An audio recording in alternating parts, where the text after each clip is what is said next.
all the change we need. There is so much hurt. And you know what gets you through hurt? Hope. Hope is here, guys. Change is here.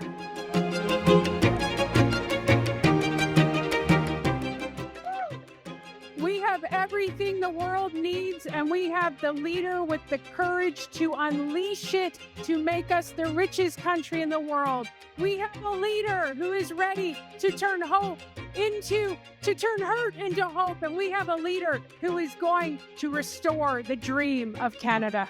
And I am so honored to stand here with you, and I am so grateful for you showing up and doing your part, and it is the biggest honor to welcome this small basement apartment in the east end of Montreal. My father's first job was to collect fruits and vegetables because that's all he could do. He didn't speak the language. Eventually, he had 3 minimum wage jobs just so that he can feed our family.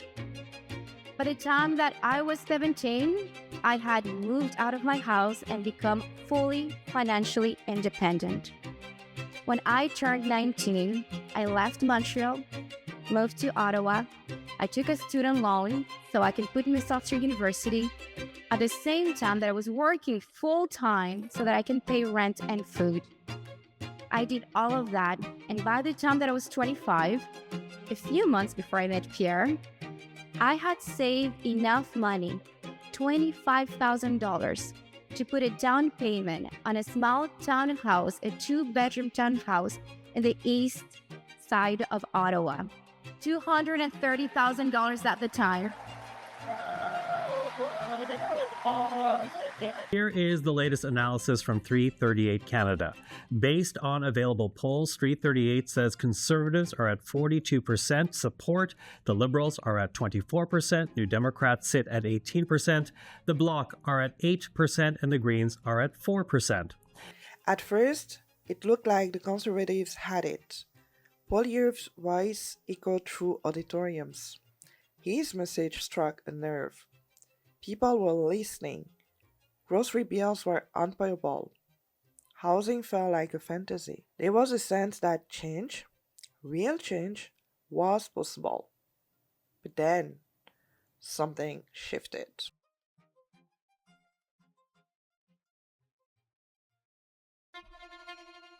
U.S. President Donald Trump is renewing his 51st state taunts ahead of a high-stakes meeting with Canada's newly elected Prime Minister. If Canada was a state, it wouldn't cost us. It would be great. It would be such a great, it would be a cherished state. What a beautiful country it would be. But he's ruling out the use of military force. I don't see it with Canada. I just don't see it. I have to be honest with you. This will never, ever happen. At the top of the agenda are U.S. tariffs. The original fentanyl-related tariffs currently exempted for CUSMA-compliant goods. Levies on autos, currently with similar exemptions. And global tariffs on steel and aluminum in effect at 25%. He has a mandate. To get him the hell out of here, and the courts are holding me from doing it.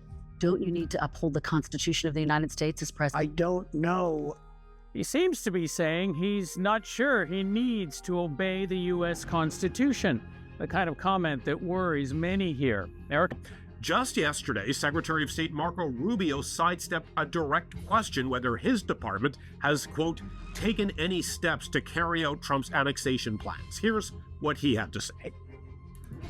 They're going to have their new leader, and we'll deal with the new leadership of Canada. There are many things we work with cooperatively on Canada on, but we actually don't like the way they treated us when it comes to trade. And the president has made that point when he responded to the previous prime minister in regards to this. So does the U.S. still want to make Canada the 51st state? I think the president has stated repeatedly he thinks Canada would be better off as a state. That moment, that was when everything turned. The narrative, the momentum, the polls, everything.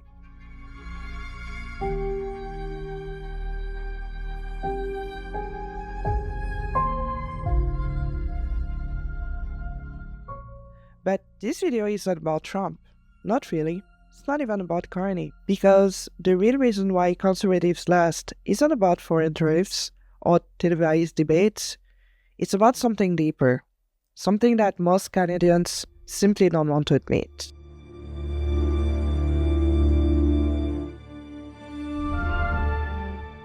Have to look out for ourselves. And above all, we have to take care of each other. Canada doesn't vote for logic, it votes for comfort. Progressivism is a new religion here. And if you challenge that narrative, you are the problem.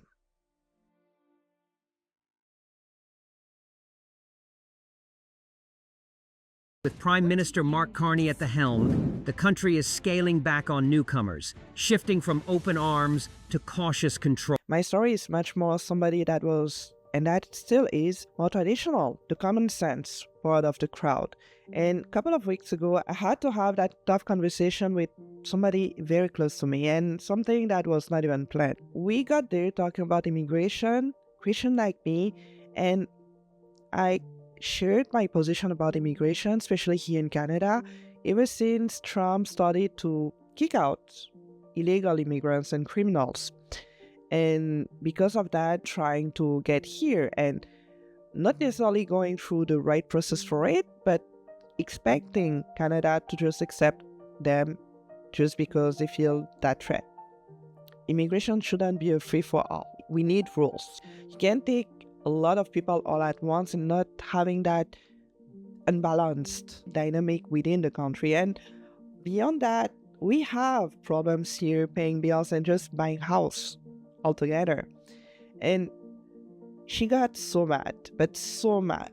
And to the point of not even listening to me, not listening to us. And it was a heated debate where I just chose to remain and keep that position because I really deeply believe that me being an immigrant, I went through the process for it. My parents paid so much. They had to go through the legal process and getting through all of those steps for me to be here. Same thing for her. You would let everybody get in, but you wouldn't know who are the criminals, who are the good people, who are the bad people. And the same way, you wouldn't let somebody get into your house without even knowing that person even one bit. The same thing goes with the borders. We have borders for a reason, and that's something that I question what she thinks the borders are made for, if not to limit and let people in through the right process to avoid having bad people in the country, criminal in the country. Because I was trying to be objective, I was being hurtful. I was being inhuman. I was being selfish. I was not thinking about other people out there. And because I dared to question the goodness of the open borders, I was the enemy. Because truth is dangerous now.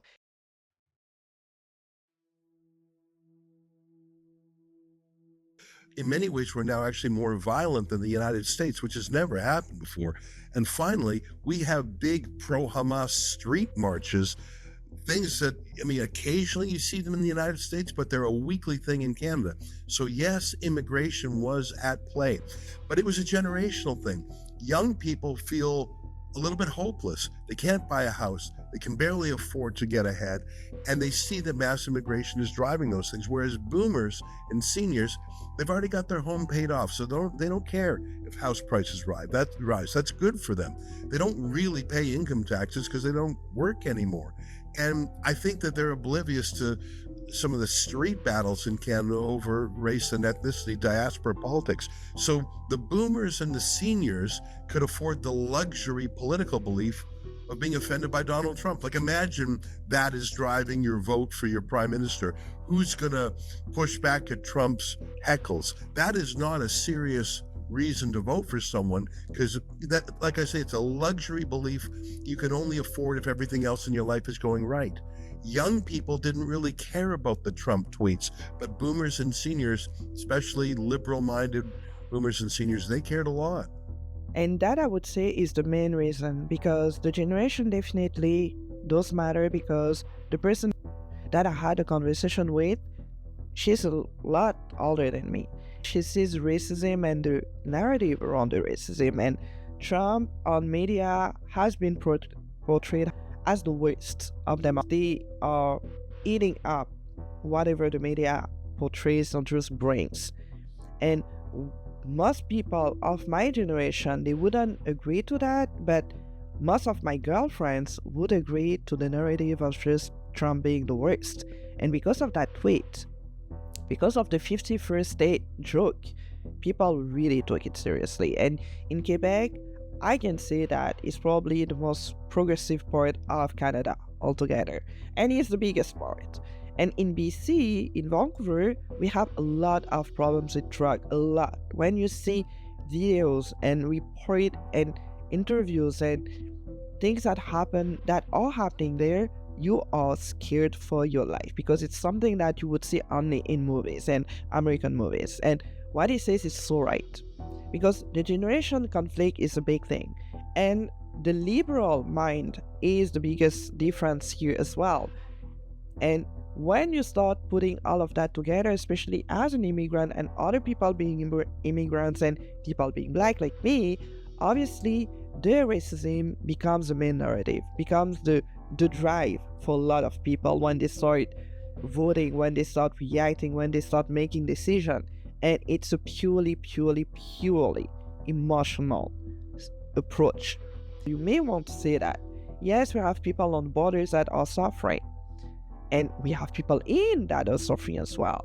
And the point here, when I think about me, my future, our future, with the person that I'm going to be sharing my life with, we're talking about family, we're talking about kids, we're talking about the values that we want to share with them. And we don't want that nonsense with our kids, with our family. And when you see that, you don't see the past, you see the future. And when I was talking with her, she was looking at the past, not necessarily the consequences of every decision being made now on the borders, where you would let everybody in and it would be a free-for-all just for the question of being human and letting people in, and then we're gonna think about those things later. The thing is, when you have younger kids, when you want to build a family, when you want to buy a house, you do that how? When you want to feed your kids, you do that how? So not only the older generation just can get it and can grasp it like that, but even my generation, when they have the means, and most of them have, they don't see that. They see the human emotions. And the problem is that when you are living day to day and you're struggling yourself, all the ideology around the immigration, when you hear and listen to liberals, that takes a back seat. There's some anti-Americanism in Canada. Our media is so concentrated, it would be as if PBS was larger than all other media combined. That's our CBC state broadcaster. And I say again, despite all that, Pierre Poilievre did exceedingly well. It just wasn't good enough given the France-style trick you mentioned, where they all unified behind the lefty. It was close, though. The Liberal only beat the Conservative by 2%. So don't write us off yet, Charlie. That's why I'm not gloomy. Glass half full. I think Poilievre will win it within the next year, and we'll be smiling again. When I see the anti-Americanism spirit here, and I see that all the time and every day at work, around me, surrounding me, like I said with my friends, it's funny for me because the same way they're gonna hate United States for what it is because of Trump, the same way they're still gonna go there, travel there for any type of reason. If they need anything, you're gonna have them and see them going through those borders with no problem at all, because they're Canadians. They don't have those limitations. And all the ideology that we got here that are progressive, the worst of them all, DEI, help people to end their life.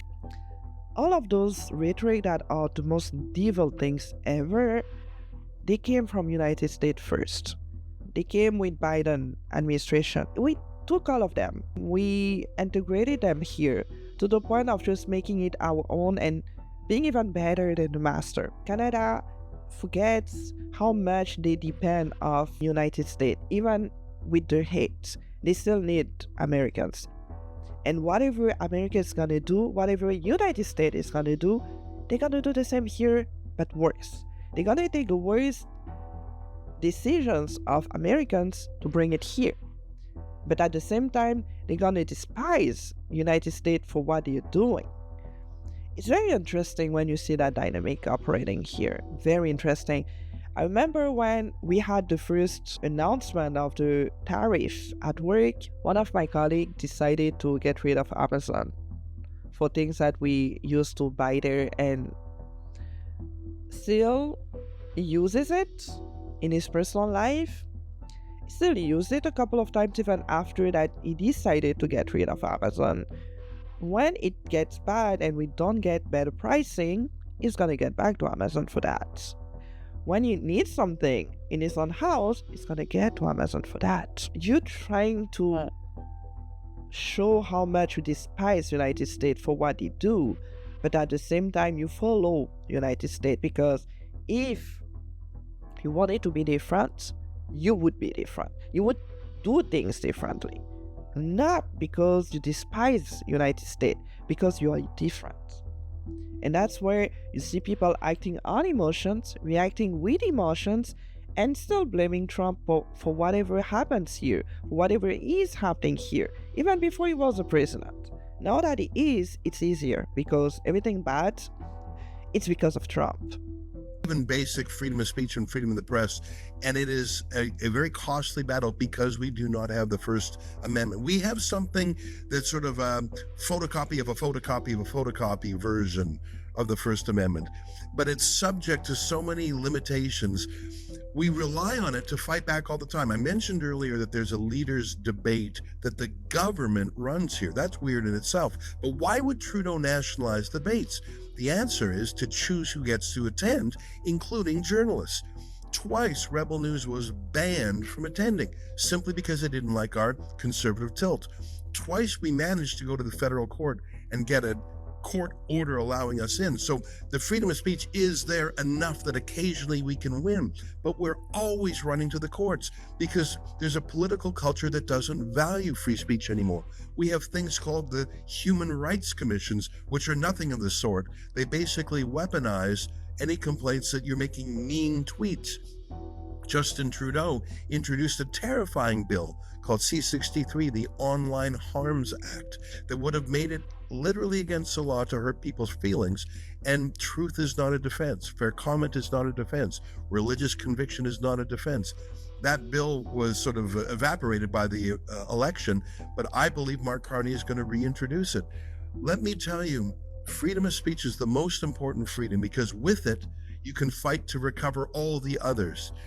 It's a little bit tough sometimes, free speech, because you have to give it to your opponent if you want it for yourself. So you really have to love it because we all don't like what our critics say. But in Canada, they're snuffing out free speech. Last point, Charlie. It's not just that they have a stick to beat people they don't like. They have a huge carrot for the journalists they do like.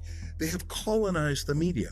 I mentioned what would it look like if PBS was larger than all media combined. That's what Canada is like. We have a state broadcaster here that has a larger staff than all private media combined. Imagine how that distorts the debate. And whatever private media that there is now gets about a $30,000 per journalist yearly subsidy from the government. So they're all pulling for Team Mark Carney. There's really only a handful of independent journalists left. So I think in Canada soon there'll only be government-funded journalists or government-banned journalists. It is not a healthy state of affairs. Elon Musk, frankly, is the most consequential man in politics because he has strengthened our freedom of speech. And thank God Donald Trump won because he's fixing the censorship problem in social media, which benefits us up here in Canada. If Trump did not win, Rebel News would be out of business because Twitter and the free speech that's now seeping back into social media would be gone. Yeah, he said it so well that I don't even know what to say more because he literally said every single thing that I have in my mind, every single thing that I've seen, that I felt. Ever since being in politics or getting more interested in politics in United States, in Canada, and in general. I never trusted Elon Musk much because we don't know much about him and his values and the depth of his personality. But what he did with Twitter made a big, huge difference. I think that was one of the reasons why Trump was able to get elected, because we could see different voices and not necessarily the voices that the government wanted people to hear. And in Canada, it's still very much that, to the point where the YouTube media, the social media presence is very, very, very controlled. And that's why when you see people, when you talk to them, they have that brain mashed type of thoughts. That's incredible how much they eat up so much of the narrative from social media. It's incredible and dangerous, because we're getting to a point where we see ourselves getting to China and getting closer to China in terms of the regime, because communism started with that good emotion of feeling good. The government wants to make things fair, but to make things fair, they have to get rid of a good part of voices and just put forward voices that matter for them, for their agenda. That's what's happening here in Canada. And to get the news and to get the neutrality of news, you really need to get and see beyond whatever Canadian news or CBC, all those big corporations being slave to the government are going to put out there. You need to go beyond it. And ground news, I feel, it's been something that I discovered recently because I'm watching Brett Cooper and she was sharing much about it. So it is something that I would definitely say to people to start opening up their minds and thoughts, would be a platform like Ground News, because you get everything. You get the news, United States, Canada, but you get all of them, not just a part. And it's so dangerous where we are going right now, especially with Carney being a fan of China as well, being a fan of the China regime as well. And to see him look proper, it looks way too proper to not have a lot of things that is hiding and that is not going to share with us, or just not going to make us see, at least for the beginning. If Trump did not get elected, I think it would be much more of a mess than what we have here.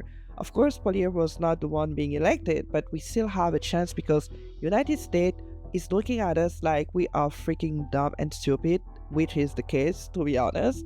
The lack of free speech is the most basic thing that once it gets removed, once we don't have it at all because it's getting controlled and you're getting punished and you're getting to jail because you're saying something that is different from the mass, you have no freedom at all.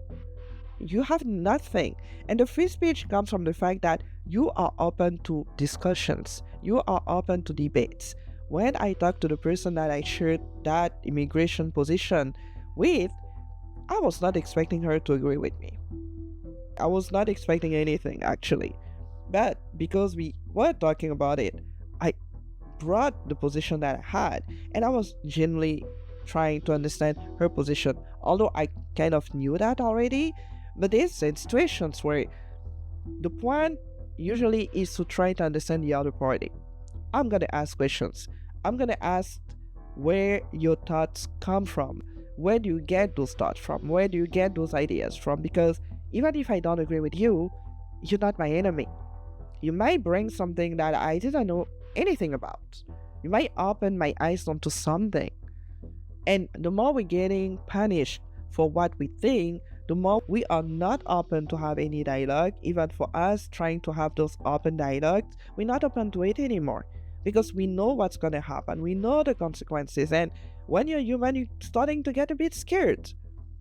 Or you're just isolating yourself. And you don't want to do that because the enemy, and the biggest enemy, is the devil. He is the one playing all of that. Playing all of those tricks. And everybody acting on emotions, pure emotions. Because when you start voting for somebody just because you don't want the other alternative of conservatism and you see Trump as a conservative person and you see that not happening in your country, you don't even see the depth of why people are choosing Trump. You don't see the depth of why people chose Trump. A lot of people chose him because we are getting tired. We were getting tired of those censorship on Twitter, on social media, right? And people are still getting brainwashed here because of that control and censorship. The biggest danger is that the government is in total control of it here. Total. This is the real shift. not in parliaments, but in kitchens, in Discord calls, in silent group chats of 24-year-old guys asking themselves, what the heck happened? It's not unlost though. There's a pulse, a rumble, a rise of conservative disruptors, and it's not a rageful rebellion, it's clarity. We don't need to scream louder, we just need to stop apologizing. Reframe disruptor as the new hero.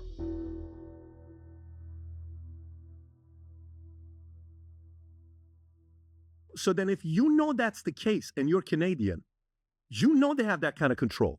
You don't want to be a disruptor? You didn't see what happened to America? You didn't see the fact that the media tried to destroy Trump's life and conservatives in America? You didn't see that coming? Like, you did not use America as a case study of what not to do and how to beat them? You didn't see this as like, if you're going to build a business having to do with, fitness equipment, or if you're going to be doing clothing line, go study the case study of Nike, Under Armour, see what they did, and go study who screwed up and who lost market share. Go find out what happened with Converse on how they screwed up. Canadians are like, well, no, you guys don't understand. Well, no, you don't understand. Be a damn change agent. This is the how thing come how come they're afraid of being a change agent? Yep, I agree. The thing with conservatism in Canada is that it's not strong enough and it doesn't hold to the true values of what it is to be conservative. A true conservative, like we would see in United States. I think here, all or most conservative, even Poilievre, it's not necessarily a true conservative in a way that it's gonna get a couple of things from being a conservative. Let's say the economy, the inflation, the immigration, but the reason why we're getting to that reason of just being conservative is that we're trying to conserve something, not trying to fix problems and not trying to react to situations like the inflation. We want to conserve the true values, traditional values, having a family, marriage, the faith, God, relationships within the community. Christianity is the source of all of that. It's not about reacting. And the difference with Americans, I would say, that in a way made Trump win were the Christians. Most of them, a lot of them, were Christians. And you have a big community of Christians in the United States. You have all the craziness, but you have a lot of Christians, and true Christians, deep Christians, not namely Christians. Here we have Christians, not enough. And when you're trying to blame either Trump or the fact that it's very controlled here, the CBC News and the government really making sure that we don't have multiple voices and different voices being out there, yes, it's a reason, but it's still blaming something else than yourself for not doing the right things, which is to speak out. And when we don't speak out, we just don't know. You need to be deeper in your thinking and being true to your values. And if before we had that potential and chances to be half conservative and still win, now it's not the case anymore. Because the alternative, the liberals, they go strong at us. They go 100% at us. They're not doing minor things to destroy us. They do everything to destroy us. They do everything to ruin us. And when you don't get it, you feel like playing safe is the thing to go. And I can agree on that. Because I love Poilievre in a way that it was bringing, and it still brings, the conservative voice out there, louder than what we used to have, let's say, previous years before it. Because of Trudeau messing up so bad, it was clear and obvious that we needed something else. We needed a change. We needed a different regime. But then Trump started to speak, starting to talk about the 51st state, the tariff, all of that made all the Canadians being together, glued together, understanding what it is to be Canadian, and reacting emotionally because of those announcements and things that he was doing. The normal person, not people investing, but us paying bills, going to the groceries, trying to have houses, and trying to be safe in the country. And you see that happening. You see what you want to fix, but you don't speak, you don't say anything. You're scared because they are strong. They're coming strong at us. And I have that tendency to, I don't like to disagree with people. I like to have the good way where we get along. But I understood real quick that it was for my own loss if I would do that all the time. because then I would shut down and I would follow a crowd with no brain at all. Not even using my brain, not even using my analogical thinking. The gift of God, the grace of God for that. And it's a bit hard to understand that, but we love to blame things. We love to blame everybody else but us. Quebec, they're very good at it, at blaming everybody. Everybody. Could be the water, it could be Trump, it could be the little dog on the next door neighbor, it could be everything, but never themselves for what they're choosing, for what they're deciding, and the consequences of it. When you're having a different mentality, which is very American in a way, an American spirit, you have a way to see solution even in the worst situation. When Trump got elected, I would say the free speech was not even a question. Like, people couldn't speak. People like Candace Owens, Jordan Peterson here. There were so many people that I can think of that couldn't speak or would speak, but they would get punished, banned, and everybody would be on the backs and just threatening them. So of course, you would have seen no way to get out of it with all the mess that America was going through, United States was going through. And they were able to change that regime. And Trump is not perfect, I'm not saying that, but I'm saying that they were able to see beyond the mess that they were into.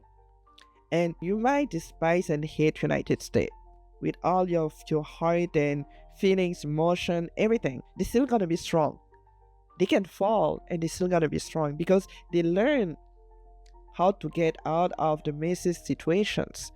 This is what Canada never necessarily was able to do, because we are being treated here like children. Everybody does everything for us and we don't have to do anything. And when something hits us, we're reacting like children. Children that didn't have a proper way of fix and handle things. That's what happens.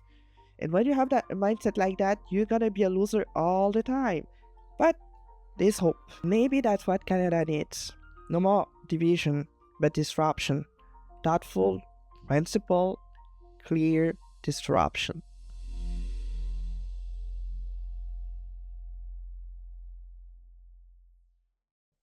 We lost an election, but we gained something more important, a reason to fight differently. And what I see on media and brings me more hope is to see young men, to see even young women thinking differently, or at least starting to think differently because of the situation and the mess we are in currently. And I've had talks with other people, friends that I wouldn't even guess would have that vision or approach that I had in my mind, especially with guys, where they see it more clearly than us women, a lot more, a lot faster. I have one that I know is coming to church. We became great friends and he's getting married this year, and he used to be completely atheist. And he started watching Jordan Peterson, and because of that, he's starting to open his mind to something more deeply, and he found God. Believe that. And Jordan Peterson is still on his own way, on journey to be a Christian and trying to discover all of that, but he found God. He started to come at church. He was in the army.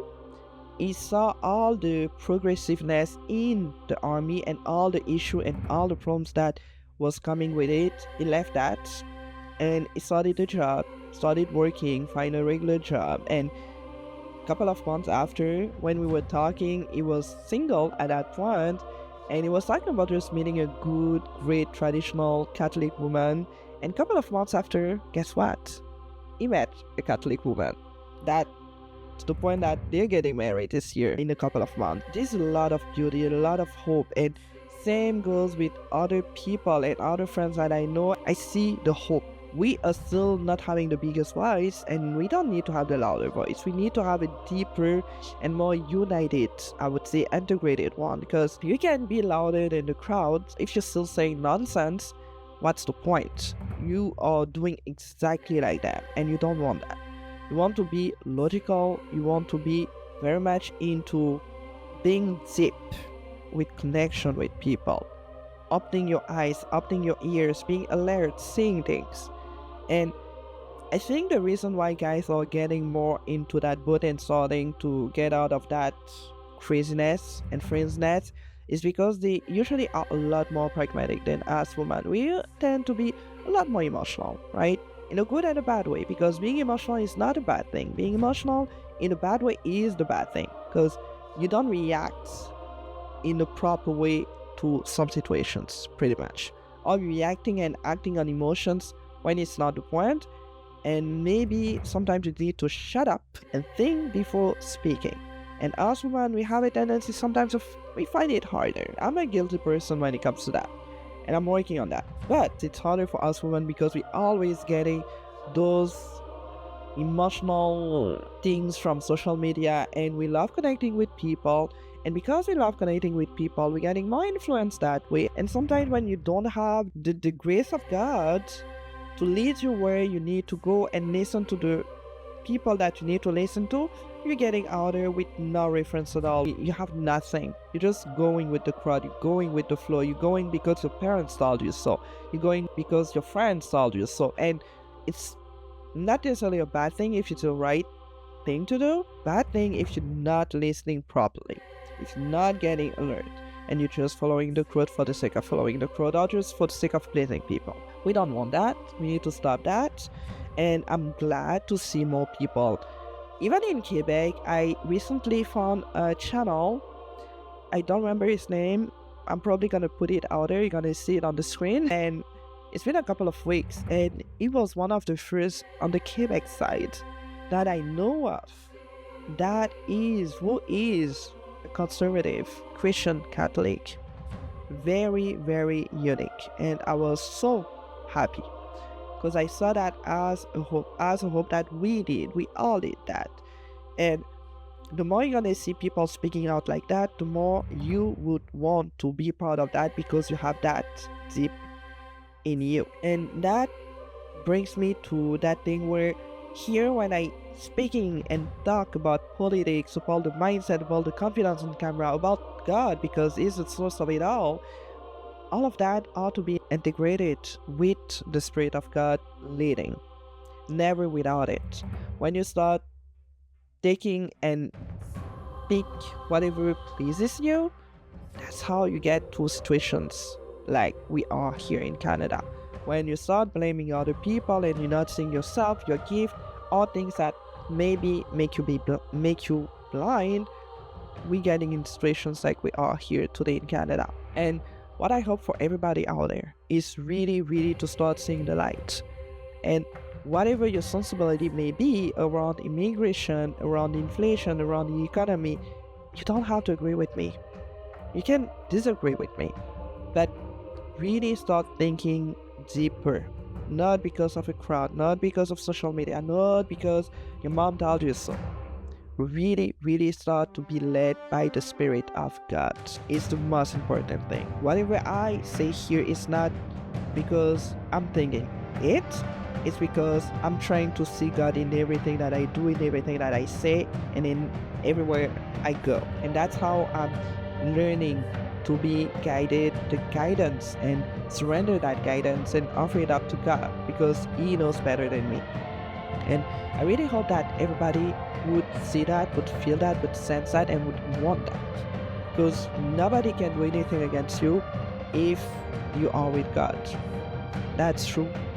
It's simple. And the election are proving a lot of things that we need to work as conservatives, especially here in Canada. There's a lot of things that we do. I love the word of disruptor that Patrick Ray Davis was bringing, because you need to be a disruptor. You need to be those people that start to speak not like the crowd. And you're gonna feel crazy because you're gonna feel alone, you're gonna feel isolated, because you're not gonna get why people just don't get it. But don't hate them. Pray for them. Hope the best for them. Love them. Guide them. Listen to them. But don't sacrifice your voice because you are loving them. You can be charitable. That's being Christian. Being tolerant is not Christian.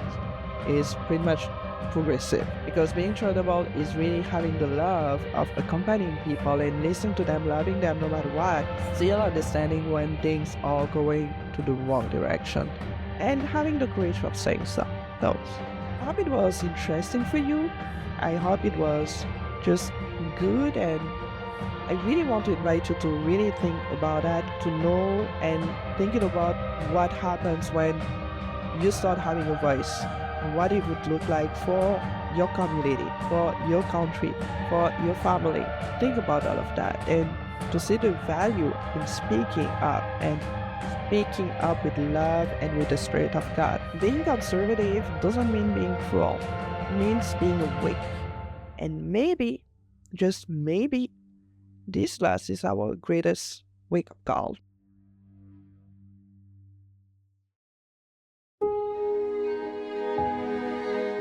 I hope you find something here, something interesting.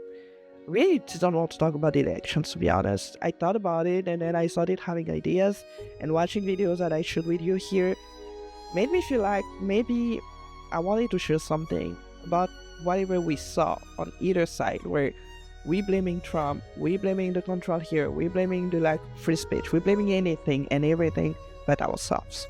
And to maybe have that approach of starting to work from that point of knowing what you can do, you have control on, and what you can't do because, well, it's other people. Trump don't care much about me. He would sleep at night pretty well. CBC people, the government people here, they don't care about me either. Get the money, they get the power, they get the control. So at some point, there's nothing you can do about it, to be honest. Work from your own heart and your own way of just being led by God and telling you, you'll see the light. And I hope you got inspired. I hope it made you think. That's the point. And if you have any question, I have all of my guide down below. We have a book club that for me is a start of starting opening your eyes and starting having a voice that matters. Is to understand what people think and how people came to think the same way as, let's say, some conservatives do or some Christians do. So we have a book club for that, to have that community, to have that circle of people where we share the same values and where we can ask questions and not being scared of being wrong or being right or being hated because of what we think. So if you're conservative or if you have that spirit and wanted to open your eyes that way, that place is going to be for you. So everything is going to be down below. If you want to work with me, I'm a coach, help people go through the art confidence in front of the camera like I'm doing here. So if you have something to say, your voice matters, but you have to take the first step, is to start being in front of the camera. If it's something that lights you up when you think about it, the passion, whatever you want to do on your life, if you want to have that traditional family, being at home and taking care of your kids and feeding your kids and all that stuff, for it. I'm for that lifestyle, ever. Everything is going to be down below. You get a free call with me if you have any questions. Like I say all the time, smile, because it's free and contagious in a good way.